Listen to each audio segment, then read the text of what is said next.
invité Mike Gaillard qui va nous parler des duels populaires à la loyale au 19e et 20e siècle entre gestes instinctifs et arts martiaux. Allô, salut tout le monde. On va commencer tranquillement. Je vais commencer tranquillement par me présenter, puis après on va voir de quoi il est question. Alors pour ceux qui ne me connaissent pas, j'ai commencé les AMHE en 2014. Je suis ouvrier de profession, j'ai pas reçu de formation universitaire, donc je suis vraiment un amateur qui me parle des choses. Je suis représentant de la commission Palace à la Fédération française AMHE. C'est moi principalement qui s'occupe de chercher, trouver et numériser une partie des sources que la fédération partage. Et j'ai reçu le prix Philippe Erard en 2019 pour mon travail personnel d'indexation des sources de recherche. Moi, dans les MHE, ma contribution, c'est d'être chez moi, sur mon ordinateur, de chercher dans les bases de données en ligne des infos sur la bagarre, de manière générale. Tout ce que je trouve sur la bagarre, j'essaie de le référencer comme étant telle ou telle chose et de le partager. Globalement, voilà, je m'intéresse à tout ce que vous ne connaissez pas. Moi, je peux vous en parler. Alors, cette intervention, elle fait suite au colloque que j'ai donné à Autun pour les 10 ans de la Fédé. Donc, c'est la deuxième partie. Ne vous inquiétez pas, si vous n'avez pas vu la première partie, on va rapidement revenir dessus. Et je vais vous expliquer déjà ce que j'ai présenté à Autun. Donc, l'intervention que j'ai donnée à Autun traitait du combat populaire, du combat principalement au couteau, mais du combat populaire. Ma problématique de base, c'était déjà de vouloir faire du couteau. Ensuite, j'ai commencé à chercher est-ce qu'on avait du matériel sur le couteau. Dans l'ensemble de nos sources, dans l'ensemble de nos manuels de combat, il y a un seul manuel de couteau, de duel au couteau. C'est pas de la défense au couteau, de duel au couteau. Il y a un seul manuel, un manuel espagnol, l'art de manier à Navarra. Et ça a été repris plus tard par Émile André, qui dit j'ai lu le manuel de Navarra et je l'ai rapproprié, j'ai réinventé un petit peu. Mais globalement, on a un seul manuel. À partir de là, moi j'ai commencé à chercher sur des bases de données, dans les faits divers, ce qu'on savait du couteau. Et là, j'ai eu un premier grand choc, c'est que je trouvais beaucoup de choses sur des affrontements couteau contre couteau, deux hommes qui s'affrontent au couteau. Donc, on avait un seul manuel dans notre ensemble de livres de combat. Par contre, je voyais dans divers pays plein de témoignages de couteaux. Donc ça m'interroge. Il y a l'air d'avoir une pratique dense, il y a l'air d'avoir une pratique importante du couteau, mais nous, techniquement, on n'a pas grand-chose. Voilà. Donc je me suis interrogé qu'est-ce qu'étaient ces affrontements au couteau que je trouve dans beaucoup de faits divers, dans différents pays. C'était quoi? On ne sait rien sur eux parce qu'on n'a pas de manuel. À Autun, voilà. À Autun, ce que j'ai voulu mettre en avant, c'est, on voit dans l'assiette au beurre, donc la couverture d'un magazine, un magazine qui s'appelle L'assiette au beurre, le duel. Le duel, un homme bourgeois avec une épée et un homme pauvrement habillé avec son couteau. Il se tient la main, c'est pas le duel de l'un contre l'autre, c'est deux duellistes. Le bourgeois se bat avec son épée et l'homme des classes populaires avec son couteau. Les deux sont les duellistes. J'ai fixé comme époque pour parler du duel au couteau 1820, 1821, 1921. Ça fait 100 ans tout rond, c'est joli. Pourquoi? Parce qu'en 1821, Joseph de Maistre disait que deux hommes du peuple se battent armés chacun de son couteau, ce sont des coquins. Allonger seulement les armes et attacher au crime une idée de noblesse et d'indépendance, ce sera l'action d'un gentilhomme. Donc déjà, en 1821, on disait, il y a des duels au couteau, il y a des gars qui se battent au couteau, et la seule chose qui les différencie du duel connu, du duel bourgeois, c'est finalement une certaine idée de noblesse que peut-être les classes populaires n'ont pas. Ensuite, en 1921, 100 ans après, il y a une célèbre affaire qui a fait coller beaucoup d'or pour les journaux, c'est Charlot l'Assassin, qui s'est battu contre Charles l'Allemand.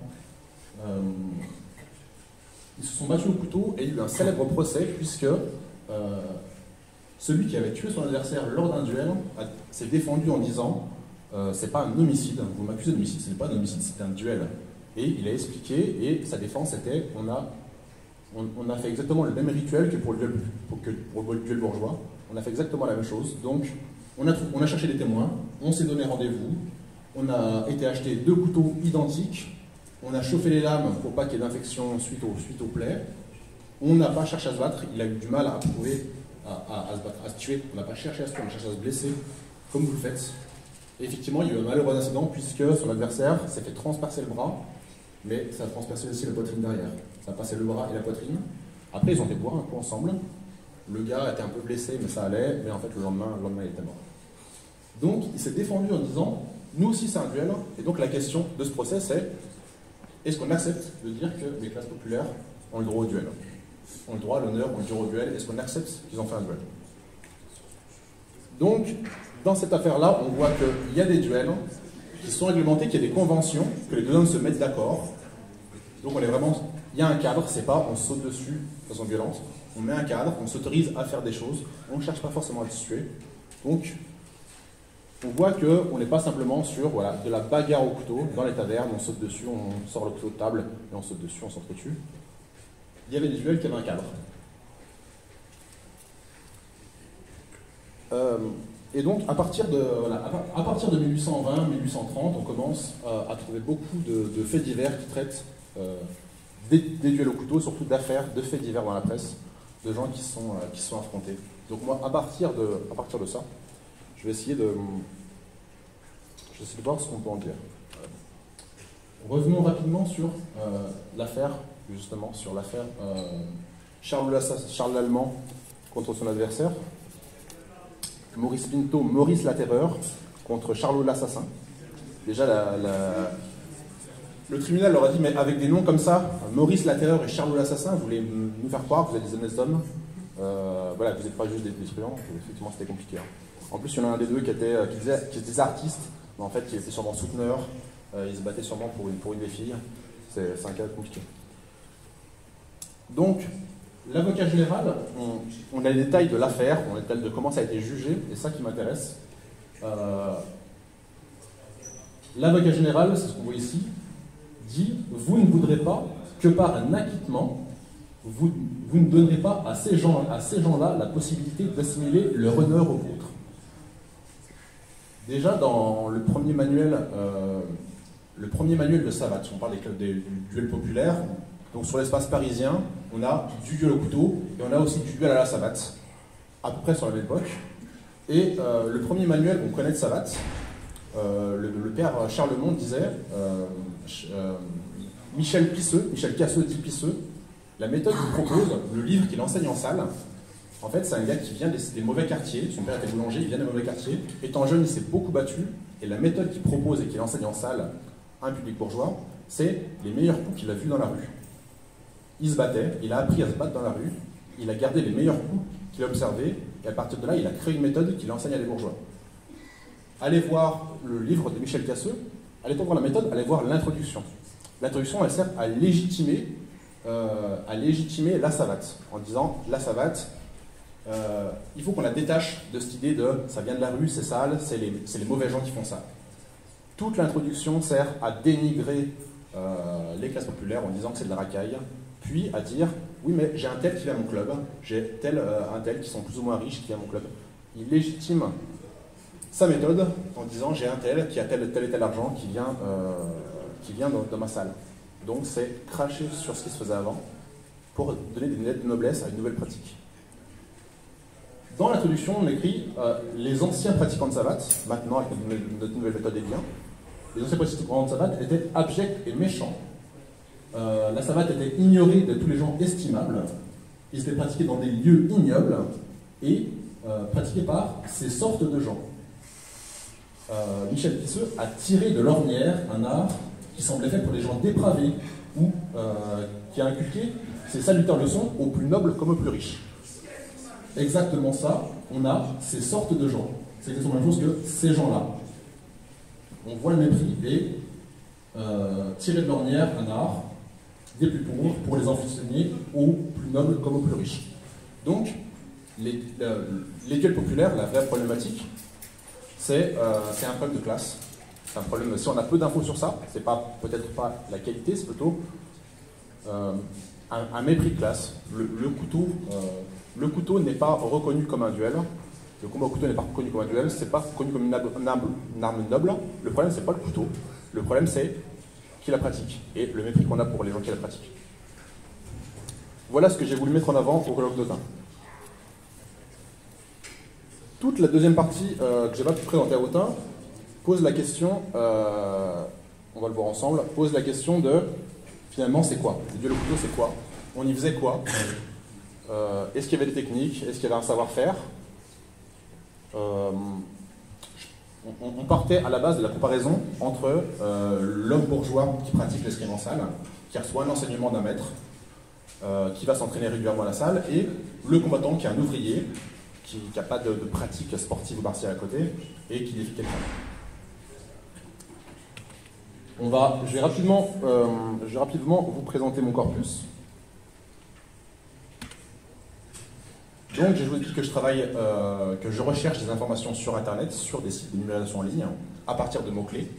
Ma principale source, c'est Gallica. Gallica qui numérise beaucoup de choses, et surtout beaucoup de journaux. Donc, statistiquement, comme ils ont beaucoup de journaux, et que moi, je travaille principalement, je maîtrise plus le français, et je travaille plus sur les bases de données françaises, donc l'ensemble le matériel qui va me servir à causer, c'est principalement des faits divers issus de journaux, parce que statistiquement, c'est ça que je trouve le plus. Donc, des faits divers, j'ai un petit peu d'iconographie, et j'ai aussi des récits de voyage. À partir du 19e, il y a beaucoup de gens, voilà, voyage en Espagne, j'ai aussi voyage en Norvège, tout ça, des bourgeois qui partent visiter des pays et qui reviennent en disant voilà ce que j'ai observé, regardez comment c'est exotique, regardez comme c'est rigolo, ils ne sont pas comme nous. Donc il y a un certain... C'est critiquable comme source principale, étant donné qu'il y a un aspect de jugement et il y a un aspect peut-être de caricature, mais en tout cas, c'est des informations. Dans Voyage en Espagne, le français va pratiquer le couteau espagnol dans une salle. Et c'est un témoignage hyper riche parce que c'est après tout ce qu'on a. Il trouve une salle, il trouve un maître, et il explique voilà ce qu'on m'a fait faire. Voici à peu près une petite répartition des sources que j'ai trouvées par pays. Donc, je vous dis principalement, via mon méthode de recherche, je trouve des choses en France.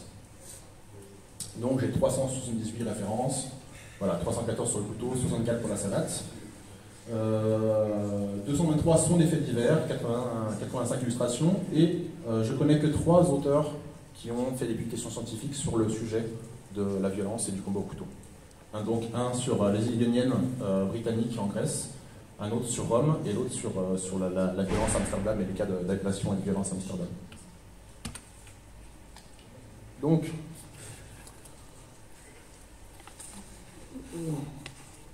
ma problématique, c'est justement, qu'est-ce qu'on sait des combattants, des ouvriers et des classes populaires, s'ils sont amenés à se battre, des gens qui ne reçoivent pas de formation martiale, qui ne reçoivent pas de leçons. Est-ce que simplement, le duel au couteau, c'est frapper avec le bout pointu? Est-ce qu'ils ont ça? Est-ce qu'ils ont ça et leur courage et une espèce de sentiment de violence et ils sautent dessus sauvagement? Ou est-ce que derrière, on peut trouver des choses? On n'a pas de manuel, on n'a pas d'autres choses. Qu'est-ce que moi, dans mes documents, j'ai trouvé? Petit disclaimer avant, hier, Nicolas a présenté le duel, voilà, le duel entre gens plus riches et gens plus nobles. Il faut se dire que c'est pas parce que des gens ont des très belles épées qu'ils savent s'en servir. Ça a toujours été. On a beaucoup de témoignages, même depuis le XVe siècle, de gens qui ont une armure, ont une super hache, acceptent les défis et vont se battre, et l'auteur dit ils n'ont aucune maîtrise du jeu de l'hache. Nicolas, ce qu'il a présenté hier, on sait qu'ils se sont défiés, mais techniquement, ils ne sont pas forcément bons, les gars.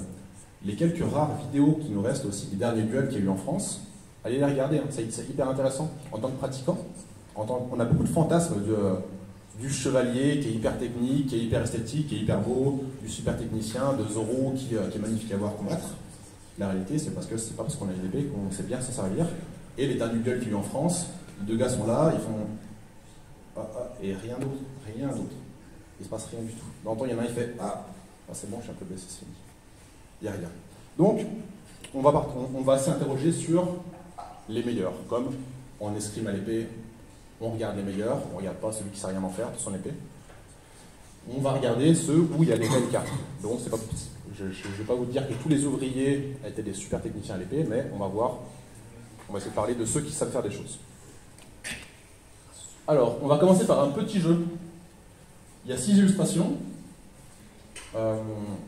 En partant du postulat on va commencer par dès le départ, on va essayer de construire un combattant. On va se dire, l'ouvrier qui n'a rien reçu, est-ce qu'il est vraiment vierge de toute chose? Est-ce qu'il ne sait vraiment rien faire? Il ne sait pas bouger, il ne sait rien faire. Là, vous avez 6 illustrations. Il y a des illustrations de danse et il y a des illustrations de combat. Est-ce que vous pouvez me dire lesquelles sont les illustrations de combat et lesquelles de danse? Voilà. Combien traitent vraiment du combat? Et lesquelles sont de la danse? Des idées? La 4 c'est de la danse. Moi j'aurais dit la 4 c'est le combat et la 2 c'est justement la 4 on dirait du combat, donc c'est sûrement de la danse. Ah mais moi je suis un filou, hein. Moi je suis un filou, je m'attendais à ce qu'il y ait des gens qui disent ça. Et les gens, justement comme j'étais mindseté, j'avais dit il y a des gens qui vont penser que j'ai tendu les pièges, donc j'ai tendu les doubles pièges. Sauf que comme j'ai compris ton double piège. Oui. Donc, t'as sorti la carte piège. Donc je vais pas vous laisser mariner trop longtemps. Pour moi, il y a une seule image qui traite du combat, c'est la 6. C'est comment bouger ses pieds dans le manuel de Navarre espagnol. La première, c'est une danse traditionnelle au couteau. On voit pas trop, c'est un peu flou, mais c'est une danse du couteau. Donc il y a une chorégraphie couteau. La deuxième, elle parle à ceux qui ont vu mon stage de savate à Dijon. On voit clairement cette posture-là qui est très boxe française et un coup de pied bas. La deuxième, c'est un personnage de carnaval et qui va danser dans les balles et dans les carnavals. On ne parle pas du combat, on parle d'une danse, du personnage qui fait des clowneries, des singeries, voilà, dans le carnaval. Le deuxième, les personnages de Pierrot qui sont en posture qui, moi, pourraient être sur des postures qui ressemblent à de la savate. Très clairement, mais on est aussi dans un cadre de carnaval, on ne parle pas de combat. La troisième, la danse cancan. Effectivement, le cancan, c'est l'art de lever la jambe. Dans cette illustration, on voit les femmes qui lèvent le pied ou qui, avec leur coup de pied, font tomber les chapeaux des messieurs. Mais on voit aussi que sur la suite de l'image, la dame fait tomber le monsieur en passant ses jambes derrière la sienne. L'autre, c'est la danse apache. Donc, allez voir sur internet ce que c'est la danse apache. Un homme qui mime, un couple qui mime de se frapper puis de danser, de se frapper puis de danser.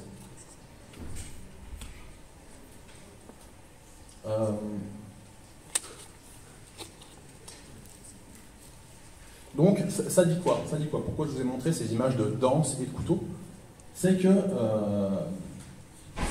une personne, on voit un marabout, monsieur le préfet, c'est un beau jeune homme, fort et solide, sachant tirer la savate, se mettant fort bien et dansant le chahut et le cancan avec élégance. Ça, le français, dans cet extrait, on associe le combattant aussi à un bon danseur. Un bon combattant, c'est aussi un bon danseur. Dans son voyage en Espagne, le français voit que les gitans espagnols qui se battent en duel sont les mêmes qui jouent de la musique et qui dansent. Donc on est... les combattants ont aussi sont aussi baignés dans une culture musicale et de danse, une culture du rythme, une culture de l'esthétique du corps, une certaine façon de bouger. Personne n'est vierge, personne ne sait rien faire. On bouge tous d'une certaine façon. On a tous des aspects, voilà, on a tous une mécanique qui est influencée par nos codes sociaux. On ne bouge pas tous de la même façon. Et dans la danse, on retrouve certaines notions d'équilibre qui sont primordiales au combat. D'équilibre, de rythme, des choses comme ça. Aussi, le combattant au couteau est quelqu'un qui a son couteau toujours sur lui. On ne se voit pas forcément avec son couteau à couper le pain, mais il y en a qui le font. Les classes populaires, l'homme des classes populaires a son couteau sur lui.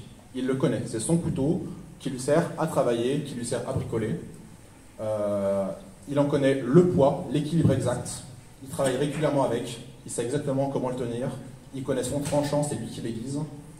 Le combattant au couteau maîtrise son arme. Il y a des rares cas où aussi...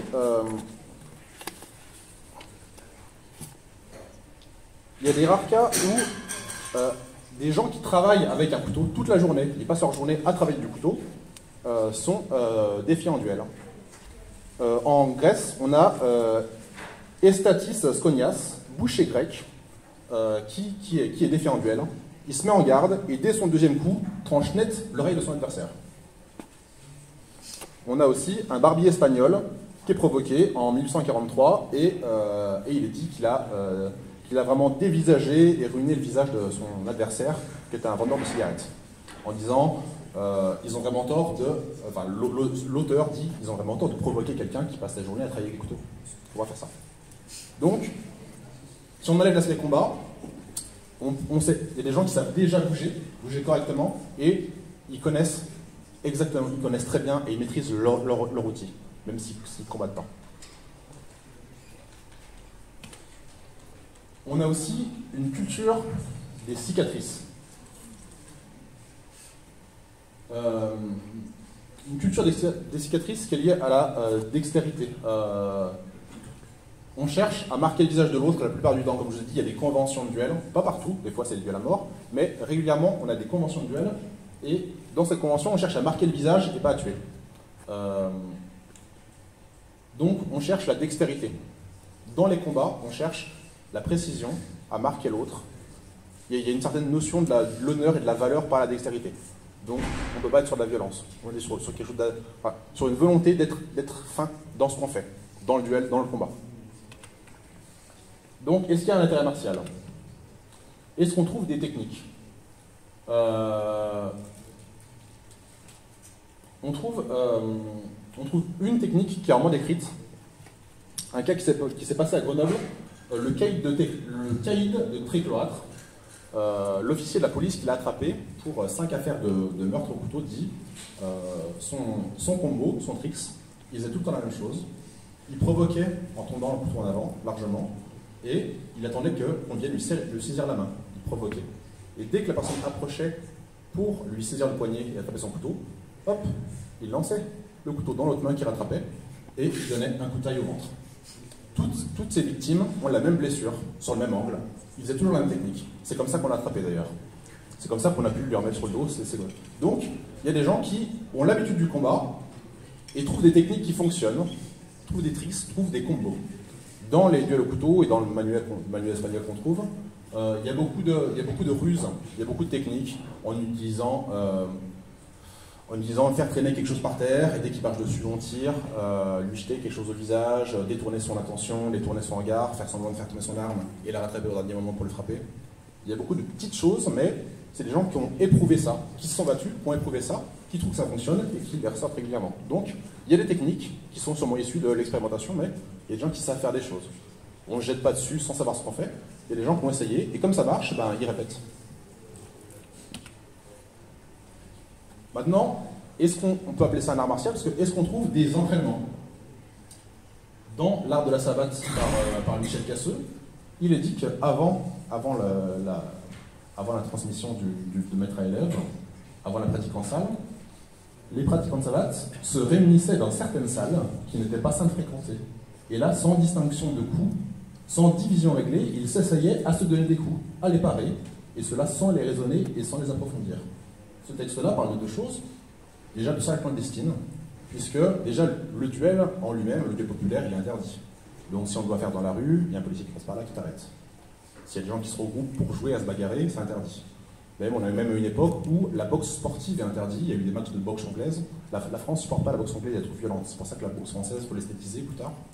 Et donc, les premiers matchs de boxe anglaise qui ont été faits en France, la police a débarqué et a mis fin au combat et a essayé d'arrêter les gens. Donc déjà, voilà.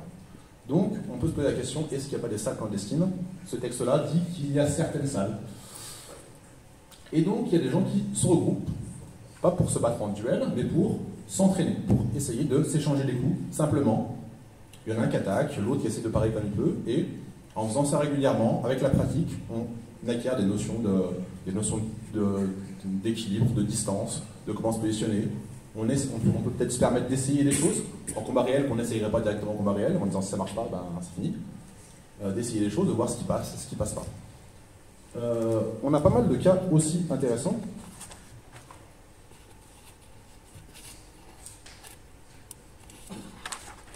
On a des jeunes, le fils du maire d'Amerswiller, en Alsace-Lorraine, deux jeunes garçons qui travaillent ensemble. Et chacun prend un couteau et joue à s'escrimer un petit peu avec du couteau. Donc c'est des gens qui s'en veulent pas.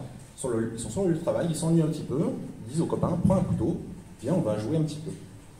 En 1879, Henri Cornu provoque son ami Béduel pour se faire la main. Un autre dira qu'ils se battaient régulièrement tous les deux. C'est des gens régulièrement, ils jouent du couteau, ils s'escriment et voilà, ils veulent se faire la main. On connaît ces cas-là parce que ça a dérapé. À un moment, il y a un coup qui est passé, il a été blessé, donc il y a eu une enquête de police et donc je l'ai entendu parler. Si c'est des gens qui s'entraînent régulièrement et tout se passe bien, il n'y a aucune raison que je vous en parle. Mais en 1880, Étienne et Delmontes disaient ils décident de jouer à qui se piquerait. Donc vraiment, ils veulent se faire des petites blessures avec le couteau. Ils veulent se piquer. Mais sans volonté de se faire plus de mal que ça. En 1897, voilà, des ouvriers dans un magasin disent tiens, pour passer le temps, prends un couteau comme moi. Nous ferons quelques passes d'escrime. Mets-toi en garde. Allons doucement. Et surtout, ne nous emballons pas. Donc, ils décident vraiment de faire des passes d'escrime, d'essayer de jouer. Par le jeu, ils s'entraînent à quelque chose.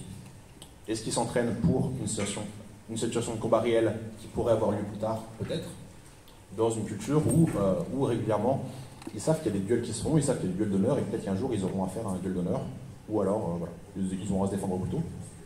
En tout cas, voilà. On a ces cas-là, et on a des gens qui jouent ensemble, et par le jeu, qui, d'une certaine façon, s'entraînent. On a aussi les chevaliers du lingue. Ils sont attrapés, c'est un groupe d'Apaches. Ils disent notre association, qui se compose d'une douzaine de chevaliers, a pour but d'apprendre le maniement du couteau. Et ils s'entraînent à dégringoler des bourgeois à distance en leur jetant le couteau en dessus. Déjà, 4 d'entre nous savent lancer le poignard à 2 mètres dans l'œil de celui qu'on veut atteindre. Donc il y a des gens qui ont conscience qu'il faut qu'on s'entraîne pour faire telle et telle blessure. Donc, il y a aussi des gens qui s'entraînent. Il y a la question de la transmission qui se pose aussi. Dans un art martial, il y a un maître, il y a un sachant qui transmet. L'illustration de droite, vous voyez, on a quelqu'un qui part avec un bâton, on voit mal, et les autres qui ont différentes gardes de couteau, et qui attaquent le bâton avec le couteau. Ils ont tous une posture différente, si vous regardez bien. Il y a des postures qui se ressemblent, mais ils ne sont pas dans la même main, ils ont tous des gardes différentes. On est clairement sur de la transmission, on est clairement sur quelqu'un qui fait travailler les autres. On a des cas de transmission surtout, on les voit le plus dans les gangs. Puisque souvent, un sachant, quelqu'un qui a l'expérience de cette bagarrée, qui sait faire des choses, ramasse dans la rue des jeunes qui sont un peu paumés, en lui disant voilà, vous allez travailler pour moi, je vais vous apprendre à jouer du couteau. Donc, qui transmet son savoir-faire, qui transmet ce qu'il a pu essayer dans la rue. Pareil, ce qu'on voit à gauche, c'est les trucs d'Apache et comment s'en défendre. Il y a eu plusieurs, dans le magazine La Vie au Grand Air, on trouve plusieurs articles sur comment se défendre des trucs d'Apache. Seulement, les Apaches, c'est pas un groupe. Les Apaches, c'est plein de petits groupes qui ne seront pas de lien entre eux. Comment les trucs d'Apache? Et ça laisse à penser que plusieurs groupes font les mêmes choses. C'est des groupes ils font les mêmes techniques. Comment ça se fait qu'ils font les mêmes techniques vu que c'est des groupes qui n'ont pas de lien entre eux? Parce que, par observation, on sait ce qui se fait, on sait ce qui se pratique, on sait qui fait quoi, et on sait ce qui marche.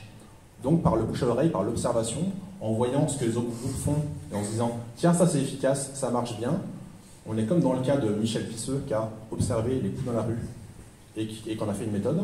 Il y a, par observation, des gens qui voient des choses, et qui transmettent des choses. Maintenant, en tant qu'MHE, la question se pose maintenant de la redécouverte du geste. On a vu que finalement, le combat populaire, il y a de l'entraînement, il y a une maîtrise de l'arme, il y a de la transmission. Ça va être compliqué dans le cadre d'un MHE de travailler des techniques, effectivement, puisqu'on a un seul manuel de combat. Si on veut travailler sur du couteau français, du couteau norvégien, du couteau grec, ou des choses comme ça, on n'a pas grand-chose à part des témoignages d'affrontement. Moi, dans ma recherche, pour aller plus loin, pour avoir plus de détails, on peut aussi regarder des choses comme comme des plaies, enfin, de la criminalité, des plaies sur les corps, comme ça, pour essayer d'en déduire des choses, mais voilà.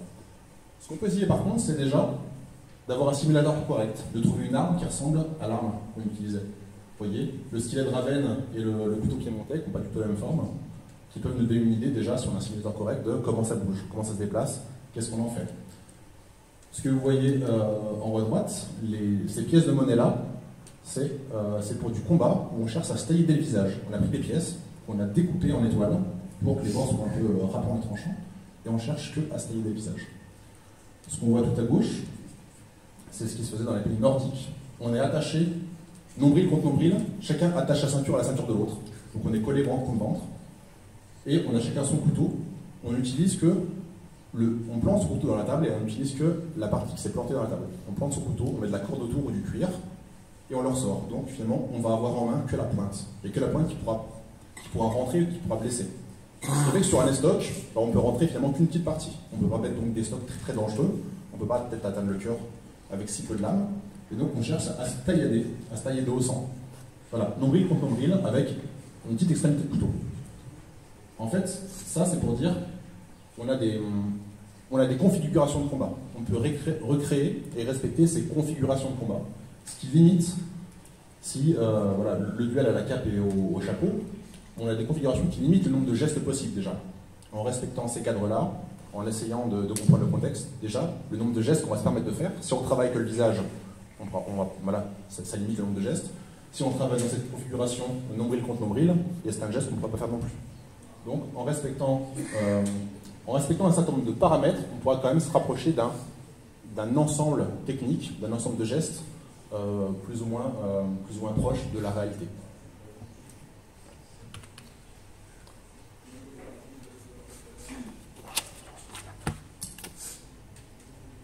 Moi, ça fait quelques années que je commençais à jouer du couteau et moi, ce que je fais avec mes copains pour l'instant, je me contente d'essayer des choses. Il y a des gens qui ont joué ce week-end avec moi au couteau. Ils n'avaient pas savoir-faire, je leur ai pas expliqué les techniques, je leur ai pas montré les choses. Je leur ai dit, prends un couteau, viens, on va jouer. Exactement ce qui se faisait historiquement. Viens, on va jouer. Essaye de m'attaquer. Essaye de ne pas te faire toucher par ce que je te fais. Et très vite, ça vient très vite, on comprend la distance, on comprend le rythme, on comprend la mécanique. On voit ce qui passe, on voit ce qui passe pas. Donc dans les MHE, effectivement, ça va être compliqué, mais historiquement, dans ma conclusion, le couteau c'est un grand absent des manuels de combat. Mais l'escrime au couteau a été très répandu en Europe, comme je vous l'ai montré. Il y en a eu vraiment partout en Europe dans les classes populaires. Le couteau, sous l'aspect utilitaire et vestimentaire, est profondément lié à la masculinité et ainsi qu'aux classes populaires de l'Europe. Tout comme l'épée, on rattache un ensemble de symboles, de mythes et de valeurs au couteau. L'usage du couteau dans la résolution de conflits interpersonnels prend des proportions assez importantes en Europe, à plusieurs reprises. Des lois ont été prises pour tenter de contrôler et limiter la violence du couteau. On sait à peu près où c'est, enfin, à quel point le couteau a été répandu par les lois qui sont prises pour limiter le fait que les gens se tapent dessus au couteau. Le sujet du duel au couteau est riche et lié à l'histoire du duel, au symbolisme, aux traditions populaires et aux notions de violence et de masculinité. Enfin, de par le fait qu'il est comparable à d'autres formes de duel populaires, au duel bourgeois, il est représentatif de la lutte des classes, des questions de valeur et de la légitimité, de la culture légitime et de la culture dominante. Et j'aurais aimé avoir plus de temps pour vous parler du couteau, parce que c'est un sujet vaste et j'ai vraiment beaucoup de choses à dire dessus.